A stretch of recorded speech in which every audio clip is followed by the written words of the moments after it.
Então, queridos, eu quero meditar hoje sobre Isaías, capítulo 1, versículo do 18 ao versículo de número 20, que tem por tema o convite da graça. Quero trazer uma reflexão aqui. Eu acho que eu tenho 20 minutos, 25, não, 20 minutos, né? Termina de 11. Então, nós queremos ver se conseguimos entregar no tempo, né? Irmãos, o texto diz assim: Vinde, pois, e arrazoemos, diz o Senhor. Ainda que vossos pecados sejam como escarlata, eles se tornarão brancos como a neve. Ainda que sejam vermelhos como a carmesim, se tornarão como a lã. Se quiserdes e me ouvirdes, comereis o melhor desta terra. Mas se recusardes e fostes rebeldes, sereis devorado à espada, porque a boca do Senhor o disse, diz a palavra do Senhor. Senhor, eu quero te louvar porque o Senhor é bom e a tua misericórdia dura para sempre. E nesse momento eu quero te agradecer pela oportunidade que temos de ministrar a tua palavra nesta noite. Peço que o teu Espírito Santo possa nos conduzir, organizando, ó Deus, os pensamentos e trazendo fundamentação bíblica, ó Deus, dentro daquilo que o Senhor quer falar através da nossa vida aos teus filhos. Derrama da tua graça, da tua misericórdia sobre nós. O Espírito Santo gera em nós a fé, a confiança e também a esperança nas tuas promessas por causa da tua fidelidade. Nos ajude, Deus, porque sem ti nada podemos fazer. Muito obrigado, ó Deus, pela resposta das orações. Eu oro em nome de Jesus e te agradeço. Amém. Então, queridos, a gente leu o texto aqui do profeta Isaías, né? O profeta Isaías, ele profetizou 7 séculos antes do nascimento de Cristo. E a Bíblia diz que ele começa aqui o seu livro falando da visão que ele teve, né? Deus trouxe uma revelação para ele através de visão a respeito de Judá e também de Jerusalém. Isaías, ele profetizou durante 4 reinos, o reino de Jotão, o reino de Uzias, o reino de Jotão, de Acais e também o reino de Ezequias em Judá, ou seja, em Jerusalém, né? E texto, nós sabemos no primeiro capítulo, Isaías, na visão, ele ouve Deus falar, né? E quando Deus ele fala a Isaías, ele mostra a situação do povo de Judá e o povo de Jerusalém, como se Deus tivesse com um sentimento de tristeza, porque ele começa dizendo que criou filhos e engrandeceu, mas esses filhos se revoltaram contra ele. E a revolta tinha por causa a falta de conhecimento do próprio Deus e a falta também de entendimento. E essa falta era ela tão grande que, se comparada aos animais irracionais, como o boi que conhece o seu possuidor e o jumento que conhece o dono da sua manjedoura, né? O próprio povo de Israel perdia nessa comparação porque não tinha conhecimento de Deus e nem tinha entendimento. E por isso estava vivendo uma vida devassa, né? Em iniquidade, pecaminosa, uma vida aonde não respeitava o próximo, uma vida de ganância, que se deixava sujeita a suborno, e uma vida também de opressão em relação aos mais pobres e as viúvas e os órfãos. Então, eles viviam de uma forma totalmente desregrada, pior do que os povos que não conheciam o verdadeiro Deus, que era o Deus de Israel, Deus moralmente santo, Deus que estabeleceu leis e e normas para o bem do povo, o Deus que colocou o povo na terra prometida, a terra que mana leite e mel. Mas com o passar do tempo, esse povo que cresceu e que foi engrandecido por Deus, esqueceu do verdadeiro Deus. Por isso o Senhor se queixa na visão de Isaías, mostrando a situação de Judá e a situação da cidade de Jerusalém. Era um povo religioso, eles tinham prazer de estar nas festas religiosas, fazendo sacrifícios, sempre nas festas que eram determinadas para Israel, eles estavam ali cultuando. Só que o culto deles não era um culto aceitável e agradável ao Senhor, porque a vida deles não condizia realmente com aquilo que Deus exigia do seu povo, que era uma vida de santidade. Então, o Senhor começa ali a mostrar para Isaías a situação do seu povo, né? E apesar de ver toda essa situação desse povo e mostrar que eles iriam passar por mais sofrimento ainda, que as suas casas seriam assoladas, está entendendo? E esse povo, apesar de toda aquela situação, o Senhor, então, oferece ali àquele povo graça, misericórdia e também perdão. E nesse convite da graça, a gente vê, então, Deus revelando a Isaías para que chamasse, assim, o povo, para que viesse a ele como se há um tribunal de justiça, né? Para que pudesse levar eles a ter um entendimento. E aí o Senhor diz, venha, e pois e arrazoemos, diz o Senhor, no versículo 18, e ainda que os vossos pecados sejam como escarlates, eles se tornarão brancos como a neve. Ainda que sejam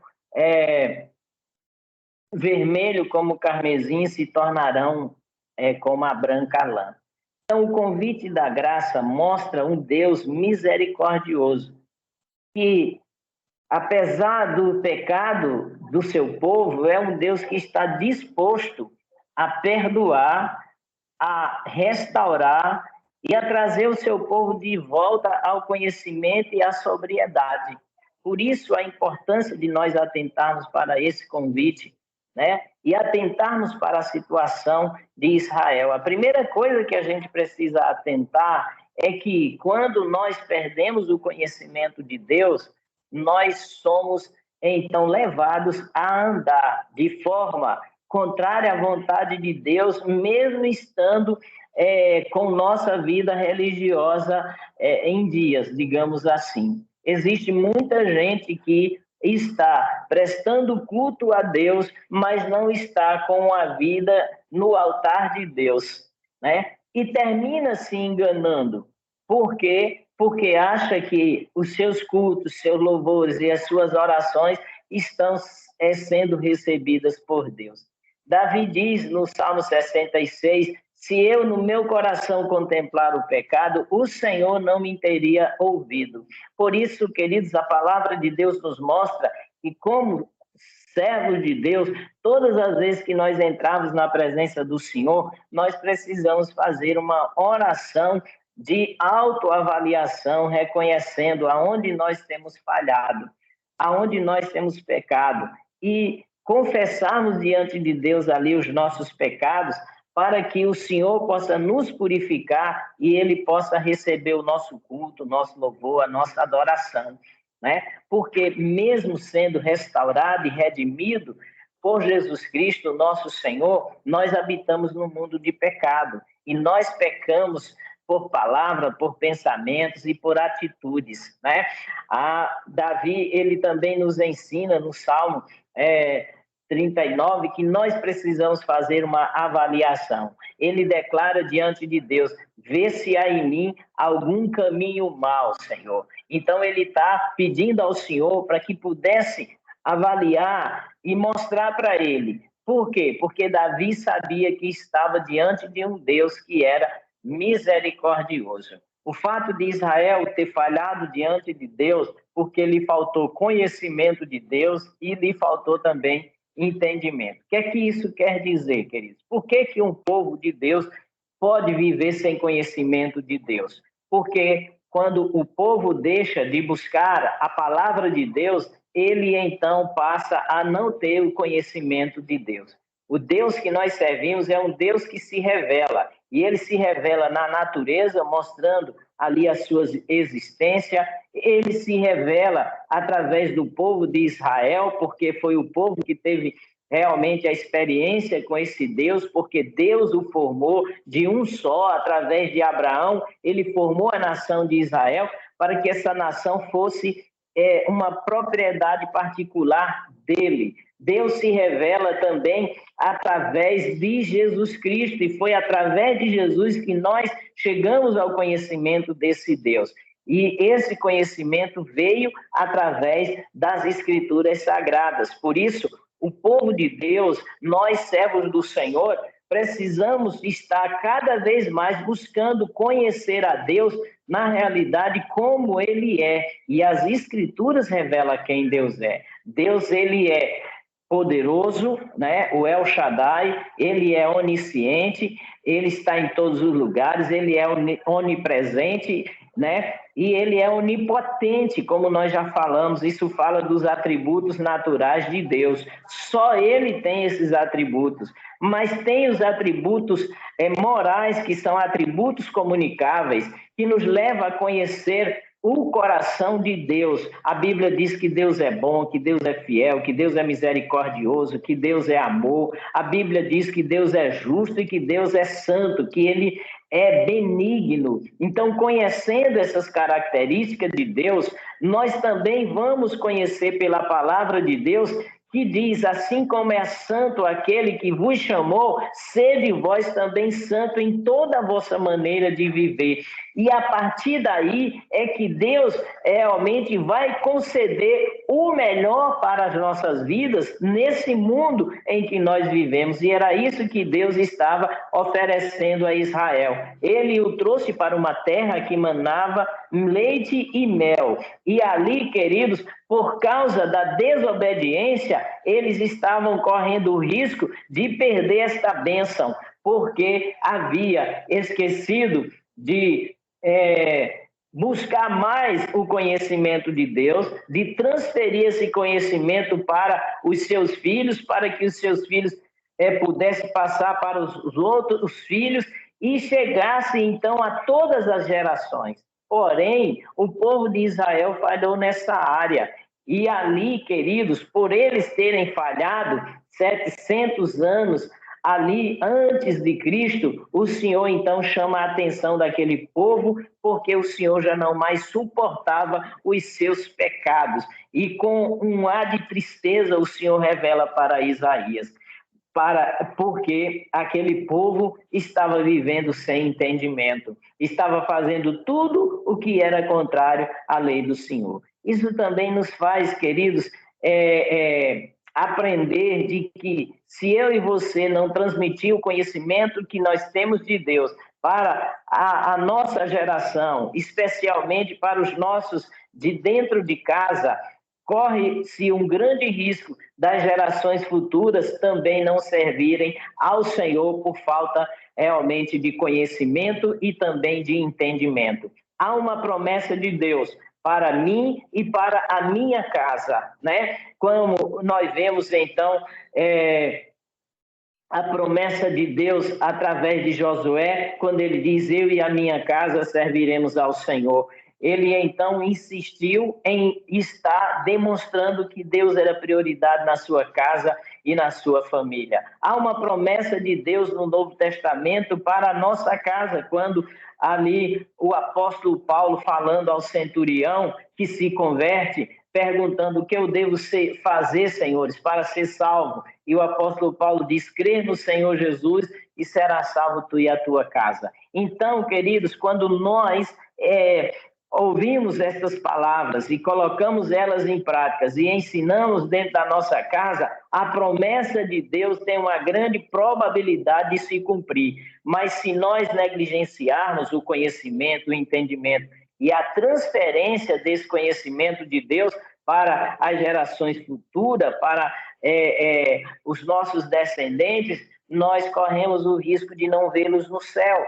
Por isso, o Senhor, então, está falando aqui a Israel que esse povo não tinha conhecimento e nem entendia.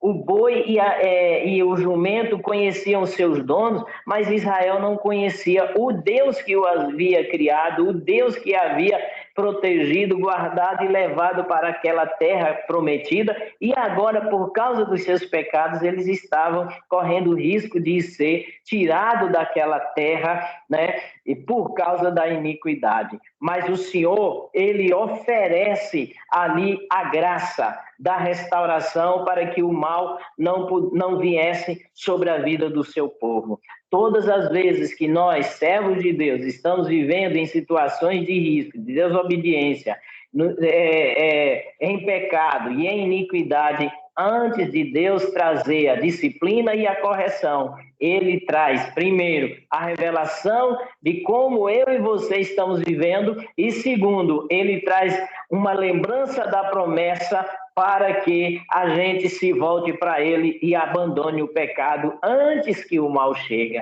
Por isso, queridos, o convite da graça é isso. O Deus misericordioso nos oferece aquilo que há de melhor, certo? Se nós nos posicionarmos segundo a sua palavra. Por isso que o Senhor convida. Primeiro ele convida para ir até ele. Vinde e arrazoemos, diz o Senhor. Mas antes disso, ele dá uma ordem. No versículo 16, ele diz: lavai-vos, purificai-vos, tirai a maldade de vossos atos, de diante dos meus olhos, cessai de fazer o mal.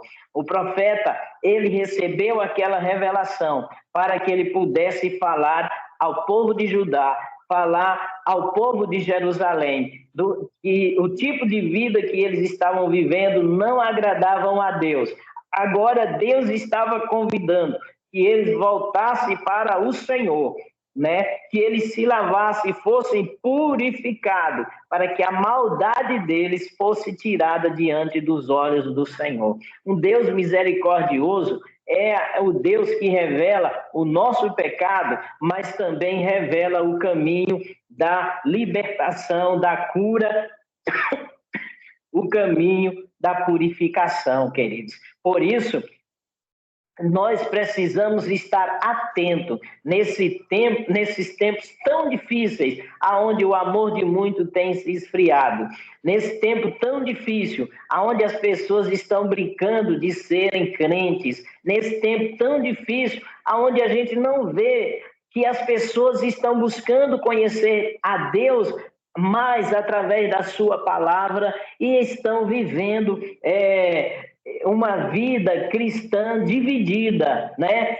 Eles querem o melhor de Deus, mas também querem o melhor do mundo. E a gente sabe que esse tipo de coisa não pode ser para a vida de um crente, porque a Bíblia diz que Deus, ele é, primeiro, seletivo. Segundo, ele exige exclusividade. Um coração dividido não pode servir realmente ao Senhor. Ou você ama a Deus com toda a intensidade, ou você não o ama. Porque se você não amar a Deus com toda a intensidade, você está amando uma outra coisa. E a Bíblia diz que Deus é um Deus ciumento, né? É um Deus ciumento. E nós precisamos entender que esse Deus é santo. Ele abomina o pecado. Ele nos ama, mas não ama o pecado que a gente pratica. Por isso, antes que o mal venha, ele nos alerta a voltar para ele, a lavar-nos pelo seu sangue, a nos purificar e a tirar a maldade dos nossos atos diante realmente dele. Como pode um servo de Deus, um povo de Deus, estar praticando a maldade se serve a um Deus tão bom, queridos? Isso pode acontecer quando nós perdemos o conhecimento realmente de quem é Deus. Tem gente que está servindo a Deus, mas não sabe quem Deus é. Servindo a Deus, ou seja, só de forma nominal, como o povo de Israel, queridos. Por quê? Porque lhe falta entendimento, porque lhe falta conhecimento da palavra. Mas o convite da graça disse: vinde, vinde, pois, e arrazoemos, diz a palavra do Senhor. Quando ele nos convida a lavar e purificar os nossos pecados e tirar a maldade do nosso coração, ele também nos convida a aprender a fazer o bem, certo? É pela palavra de Deus que nós aprendemos a viver de forma agradável ao Senhor, tendo como modelo a Jesus Cristo, né? Praticando as suas ordenanças. Então, a Bíblia nos chama a aprender a fazer o bem, porque muitas vezes o pecado entorpece a mente de tal forma que a pessoa não sabe mais nem fazer o bem e acha que o mal que ele faz é algo natural e que não há como ele parar de fazer, e que muitas vezes vê o mal como uma coisa boa. Hoje essa semana nós ficamos estarrecidos as notícias que chegaram da Colômbia, aonde ali o pecado foi institucionalizado, aonde pessoas nas ruas estavam celebrando a lei que aprova o aborto até os 6 meses de vida. Queridos, que coisa terrível, isso dá uma dor no coração, dá uma dor no coração. Então as pessoas, elas estão fazendo o mal e acham que estão fazendo o bem. E por quê? Porque falta conhecimento de Deus, queridos. E nós, como servos do Senhor, precisamos ter muito cuidado em relação às leis que estão aí sendo colocadas e muitas vezes vêm com o pseudo de uma questão de saúde pública, quando na realidade demonstra a maldade do coração humano, porque vai de encontro à palavra do Senhor. Mas ainda assim o Senhor convida a lavar os pecados, a purificar e a tirar a maldade dos atos diante dos olhos do Senhor. E ele chama a aprender a fazer o bem. Nós aprendemos a fazer o bem quando nós damos atenção à palavra do Senhor. Quando nós damos atenção à palavra do Senhor, há uma outra exigência, né? A partir do momento que a gente dá atenção à palavra do Senhor, nós vamos repreender aquele que oprime, nós vamos defender a causa do órfão, nós vamos pleitear as causas da viúva, ou seja, dos menos favorecidos. A partir daí, queridos, o Senhor, então, ele coloca diante das pessoas uma escolha, né? Diante disso, ele coloca uma escolha, uma condição, aliás, para que eles possam ser abençoados. O Deus que criou Israel, o Deus que libertou da terra do Egito, o Deus que sustentou no deserto por 80 anos, o Deus que colocou na terra prometida, é o mesmo Deus, queridos, que faz com que este povo, quando no seu pecado, do seu pecado se arrepender, venha a ter aquilo que ele prometeu no passado. A terra que mana leite e mel. Ele convida esse povo que realmente havia falhado com ele. Esse povo, queridos, que havia se revoltado contra ele, como diz no versículo de número 2. Ele chama esse povo para aprender dele e ele faz uma promessa, dando uma condição: se vocês me der ouvido, mesmo que vocês tenham pecado, mesmo que vocês tenham feito tudo isso que não agrada o meu coração, cometeram uma maldade diante dos meus olhos, mas ouviram a minha palavra agora e voltaram para mim, se vocês me der ouvido, eu vou dar para vocês o melhor dessa terra, diz a palavra do Senhor. O segredo está em ouvir ao Senhor. Não há um homem que não peque, certo? Deus sabe disso, queridos.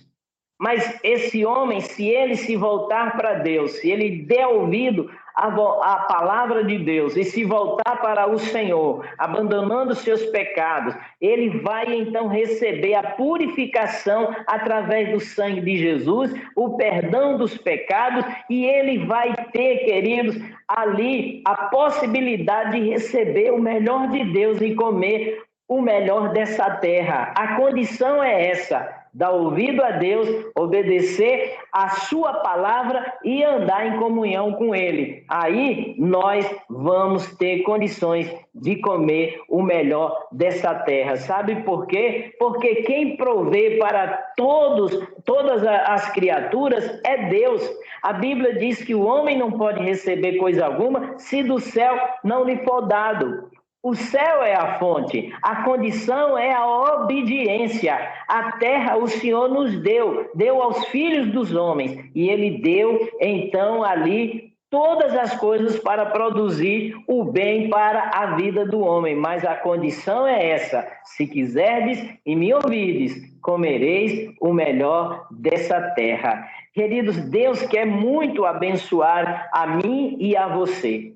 E Ele não quer que a gente se perca e nem que seja destruído por causa das nossas iniquidades. Por quê? Porque o que o homem plantar, ele colhe, né? Então, a Bíblia mostra que quando nós pecamos, mas nós nos arrependemos e nos voltamos para Deus arrependido, Ele então muda a nossa situação, perdoa os nossos pecados, nos ensina a sua vontade, e nós, dando então ali um passo de obediência, teremos condições para receber o melhor do Senhor. As condições primeiro, se quiseres, ou seja, alinhar sua vontade com a vontade de Deus, rejeitar as vontades da carne, né? Abandonar os caminhos que não agradam a Deus, isso fala de conversão. Se voltar para o Senhor, né? Por vontade própria, por saber que o Senhor é bom, porque você já experimentou do Senhor. Então, a Bíblia diz: comereis o melhor dessa terra. Mas do contrário, se houver uma rejeição, se houver uma rebelião, então a Bíblia diz que Deus não pode repreender o devorador e nem tirar o destruidor. Por quê? Porque foi uma escolha da parte da pessoa de não aceitar o melhor de Deus, que é a sua palavra, que é Jesus, né, que é andar em obediência com Ele, mas rejeitando, passou a continuar e continuou a viver de forma desagradável ao Senhor. E aí acontece a destruição.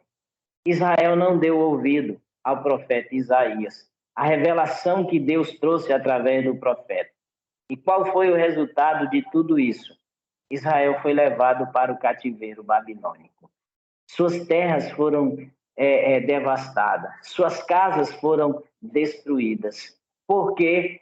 Por causa do seu orgulho, por causa da sua altivez, por causa da sua falta de conhecimento do Deus de Israel, por causa da sua falta de entendimento, por causa da maldade do seu coração e por causa da violência das suas mãos. Mas Deus, pela misericórdia, Ele ainda sustentou o remanescente. Aquele que deu ouvido à voz do profeta, né? E que, mesmo sabendo que o cativeiro não era muito bom, mas era aquilo que Deus queria usá-lo para a disciplina, certo? Então eles se deixaram levar. E os que foram para o cativeiro foram preservados, e depois de 70 anos, Deus o trouxe de volta e inseriu ali na sua terra, como ele havia prometido, né? Então, por quê? Porque Deus tem planos para aqueles que são obedientes, queridos. A Bíblia diz: eu é que sei o plano que tenho acerca de vós, né? Plano de paz e não de mal, para vos dar uma esperança e o fim que desejais, diz a palavra do Senhor. Então vocês orarão a mim, e eu os ouvirei. Virei e mudarei a vossa sorte. Esse é o Deus que nós servimos, que nós realmente precisamos nos aprofundar em conhecimento, queridos. Esse é o Deus que nos ama e que nos oferece o melhor nesse mundo e no vindouro, muito melhor ainda. O desejo dele é que a gente persevere em obediência, em temor e aceite esse convite gracioso. Embora não mereçamos nada por causa das nossas debilidades, fraqueza, ele nos dá tudo graciosamente, e isso por meio de Jesus. Por isso, fica esta palavra: se quiserdes e me ouvirdes, comereis o melhor dessa terra. O melhor dessa terra é Jesus. Deus nos deu. Se nós temos Jesus, nós temos o melhor de Deus. E se nós temos o melhor de Deus, nada nos faltará, como diz o salmista Davi. O Senhor é o meu pastor, nada me faltará. Louvado seja o nome do Senhor. Esse bom pastor, queridos, deseja que a gente lhe dê ouvido, porque se nós lhe dermos ouvido, ele vai nos fazer deitar em pastos verdejantes. Ele vai nos guiar, mesmo nesse mundo de tribulação, queridos, as águas tranquilas. Ele vai refrigerar a nossa alma, trazendo paz pela sua presença. Por isso, nós devemos continuar em obediência e debaixo dessa graça sustentadora, fortalecedora e provedora desse Deus que nos ama e é misericordioso, que nos perdoa e que nos oferece o melhor. E eu e você possamos aprender com este testemunho de Isaías, da visão que ele traz acerca do seu povo, e que nós possamos, então, decidir pelo melhor, aceitando o convite da graça, lavando os nossos pecados no sangue do Cordeiro, aprendendo do Cordeiro de Deus, que é manso e humilde de coração, queridos, e ouvindo, dando ouvido a esse pastor que vai nos levar aos pastos verdejantes a comer o melhor dessa terra. Que Deus os abençoe, em nome de Jesus, e você seja fortalecido para a glória do Senhor.